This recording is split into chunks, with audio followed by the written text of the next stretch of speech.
this gentleman gets off to a good start tonight, but they're wheel to wheel and side by side, rumbling down into turn number 1. No question about it, Patnode has a slight advantage on the inside. Further back in the field, Pilardi is sideways. He is the meat in the sandwich and literally gets locked together, but they all seem to get away, and we're still under green. But guess what? We've got a brand new leader. It is Kevin Cormier. Matt Winter, car 74, the car that Pilardi came together with a lap ago. Caution flag comes out because I believe it is the Winter car. Slow over in turn number 3, trying to get that machine onto the pit lane, so that'll put us under the caution flag for the second time. And Hammond come together like two cymbals in an orchestra. Oh, down the back straightaway.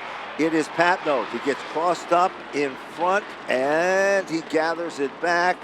A good situation for him at saving the car. Ladies and gentlemen, winning our first feature event of the night in the limited late models, it's Kevin Cormier to take down the win. Off turn number 4. This time Verrecchio has a problem getting it up to speed. That works to the advantage of Dwayne Knoll. Verrecchio's car is dancing without a partner. He tries to bring it down low, Kyle. Does he make it? Yes, he does. But it sets off a ripple effect. And speaking of the ripple effect, rumble at the front of the field. Tom Butler to the inside of Dwayne Knoll. Lead change in turn number 3 here on the second circuit. Butler goes to the point. His last win came in 2016, though. It's been a little bit of a dry spell. Hasn't run here full-time every season, as we have a couple of cars getting tangled up over in turn number 2. Alex Fern being one of them, along with Dwayne Knoll in car number 2. And more contact now as they try to sort things out deeper in the pack. Now, speaking of dropping off the pace, car number 10, Wayne Corey Jr., mechanical woes we can see. 7 years ago, he visited Victory Lane. Tommy Butler is into the winner's circle today here at Stafford as history repeats itself. Darrell Keene, trouble now. Gray is involved in a mix-up and a spin.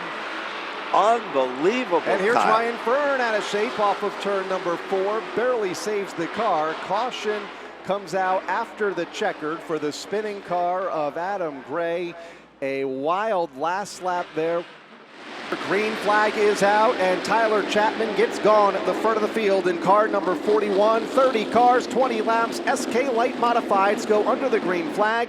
Nicholas Hovey to settle in the line in second, but finding a ton of pressure from behind in his form of Mitford in turn 3. Here's Paul LaRoute looking to go 3 wide for the third spot. Almost 4 wide. They come back to the stripe, and it is Paul LaRoute who settles into third. But they are tightly bunched from second on back. Hovey in second, Paul LaRoute third, Megan Fuller in fourth, Tyler Berry in that mix, as is Ron Mitford inside and out. Here is Fuller looking to the inside for the second spot off of turn number 4 on Nicholas Hovey. They said she had a fast car a week ago, fast enough to win. But tonight she's just as quick, and she's cutting her way to the front of this field. Tyler Chapman is looking for a home run, changing his line and his strategy.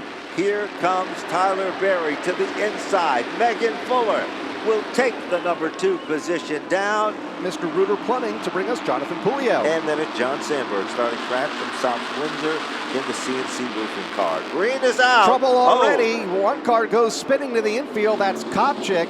And they stack up in the outside lane before they even get to the start-finish line. Keith Rocco, car number 22, is wedged just about 150 feet before the start and finish line with the number 22 car. Jimmy Blewett also involved in the incident on pit road with damage, along with Tyler Hines. So several of the front runners, including the current point leader, experiencing issues here on the start. Leary and Marcotte side by side for third. Noah Corner rounding out the front 5 in car 31. Battle for the lead up front in turn 3. Here he goes. It's Mikey Flynn to move down underneath David Aru. Who's going to be the next guy to make the bottom shot work?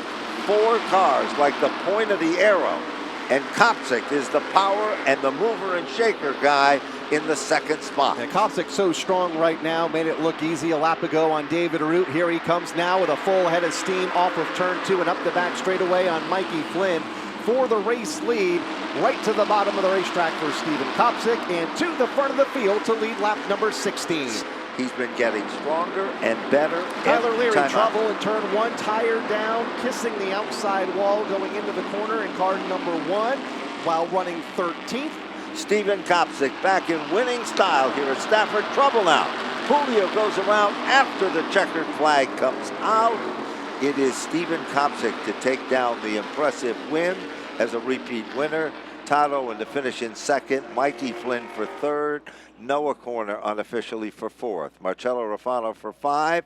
David Arute for 6. Rounding out the field as they come off of turn number 4. Green flag is out, and we are off and running for 20 laps for the street stocks with car number 69, Bill Cody, getting into one competitor up in turn number 2, right at the front of the field, and somehow, some way, they hang on to it up the backstretch. Well, Cody manages to hold on to the number 1 spot, but Ryan Perry is still setting in second. Side-by-side battle for the 3rd position, which seems to be the bottom group. Back up front, battle is for the 4th, and we've got one around. Looks like Walker.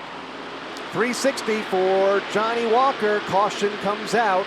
You have to agree with that. Yeah, he is already up to 3rd, as here is Travis Downey to the inside, looking for the race lead off of turn number 4. Downey to the bottom, Cody to the outside lane. Cody out of shape right in front of Haidar. Haidar may have some right front damage on that 11 car, and now gets drilled by the number 7, who goes spinning to the infield of Jeff Aslan. And some sheet metal goes flying off of one of those 2 cars, so good battle right there as well. But it appears that no one is running away and hiding in this one. Trouble Cody goes around in turn 4 in front of about half of the field and gets hit by that Petlock off of turn number 4 for Sean Petlock in car 15. Done to that car Burt as well. Willett, point leader on pit road. Car number 51 was involved. Right front damage for Burt Willett, who has had an amazingly consistent year to this point. Tyler Trott to the inside of for that position as they go to turn number 3. Off turn 4, battle is up front. Waterman digging hard to the bottom on Travis Downey for the race lead. Clemens looking on in 3rd in car number 67. New leader, and now contact in turn 2. Waterman hangs on to it. Downey tried the crossover move. There wasn't enough room. He'll settle in the line in 2nd. Aaron Clemens still in that conga line in the 3rd spot, with Jason Finkbein in 4th and Tyler Trott holding on to 5. 4 cars, bumper to bumper. Here comes Travis Downey going to the inside. Downey puts the car to the bottom. Travis Downey is back in command. Waterman is right there, and here comes Aaron Clemens. Clemens isn't about to give up. Look at Clemens. Clemens becomes the leader in 2 turns of the racetrack, shuffles Downey back to 2nd. 2 circuits to go, 1 mile left in the competition. The car that started in the 11th starting position has worked its way to the front for Aaron Clemens. Clemens' car right there on the outside. Here comes Downey. Lapped automobiles, will they become a factor or not? Oh, the lapped cars on the bottom. Now we've got one directly in the line of fire. They're almost 3 wide. Here comes Waterman. White flag, 1 lap to go. Waterman to the inside. Travis Downey to the outside. Waterman looking for win number 4 on the season. Downey gets a good run off of turn number 2 and up the back straightaway for the final time. No question about it. Waterman pulled off the Timex timely move of the event. Meanwhile, moving in, here is the challenge for 2nd. They come off the turn. Waterman will take down yet another victory. Jason Finkbein, awesome run to finish in 2nd. Here they come. The green flag is out. Evenly matched to the bottom of turn number 1. Teddy Hodgson digs tight to the inside. Max Zackham on the outside. Wheel to wheel down the back straightaway.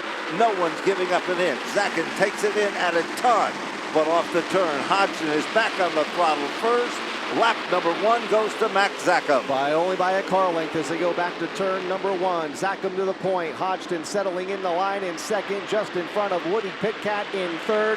Kopchik in 4th, and then the battle for 5th, and in fact, the battle for the lead in turn 3 here on the 2nd lap. Hodgson saw daylight. That's all he needed to get down underneath. They're even again. Here comes Woody Pitcat. Pick and choose time for Pitcat. Remember, he's been there and done that. Cam McDermott has prepared a perfect race car, but it is still Zackham by a nose, but all of a sudden, inside lane, here comes Teddy Hodgson.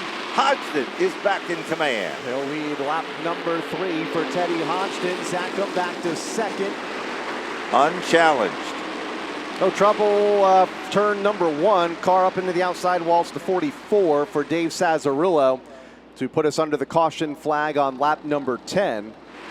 Currently stalking Hodgson for the top spot as they come off turn 4. Here comes Steven to the inside in car 1.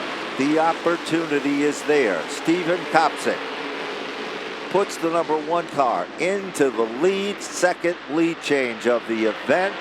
40 in, 40 Trouble. to go. Trouble. We've turn got a 4. spin. So, caution flag comes out, and the car that went around, we believe, was the number 77 car. A left rear also being put on the one of Kopchik. They're also making a right side tire change on that machine. We'll move over to the Williams car. Jack down. Steven Kopchik still on the pit lane in car number 1. This is not good. Kyle, they're having problems getting that left rear on the Kopchik machine.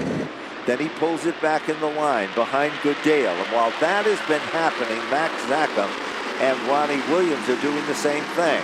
Glenn Reen, back in winning form here at Stafford, takes over the lead. Maintains the top spot for now.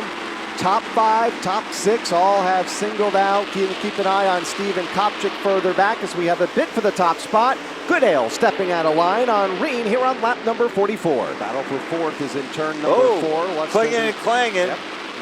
And Lutz takes Max Zachem up the hill. And I don't know who suffered the most loss. Oh, trouble now. Zachem goes around, keeps his foot right in it, trying to make sure he stays out of the line of fire. 43. Other cars involved. O'Connell is involved. Gallo is involved. The Goodies machine, the Goodale GAF roofing machine, will take the big Casella money away. Eric Goodale has won it here at Stafford. Glenn Reen, consistency pays off for second.